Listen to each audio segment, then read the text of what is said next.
বড় খবর, দাম কমছে ওষুধের, তাও আবার ক্যান্সারের মতো মারণ রোগের। ট্রাস্ট হাজুমাব, ডেরুক্সটেকান, ওসিমেরটিনিভ, ডুরভালুমাভের মতো অ্যান্টি ক্যান্সার ড্রাগের দাম কমাচ্ছে এবার কেন্দ্রীয় সরকার।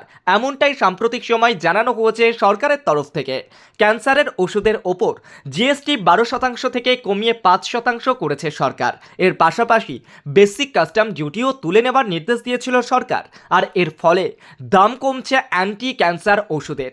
কেন্দ্রীয় প্রতিমন্ত্রী অনুপ্রিয়া প্যাটেল এ বিষয়ে জানিয়েছেন, ওষুধ প্রস্তুতকারক সংস্থা ইতিমধ্যে এই তিনটি ওষুধের দাম কমিয়ে দিয়েছে। ন্যাশনাল ফার্মাসিউটিক্যাল প্রাইজিং অথরিটিকেও এই বিষয়ে অবগত করা হয়েছে। প্রসঙ্গত, কেন্দ্রীয় বাজেটে সরকার সাধারণ মানুষের ওপর থেকে ক্যান্সারের খরচের বোঝা কমানোর জন্য কাস্টম ডিউটিতে ছাড়ের কথা ঘোষণা করেছিল।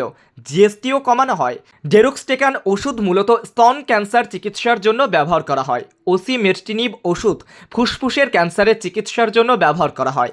ডুরভালুমাব ওষুধটি ফুসফুস এবং বিলিয়ারি ট্র্যাক্ট ক্যান্সারের জন্য ব্যবহার করা হয়।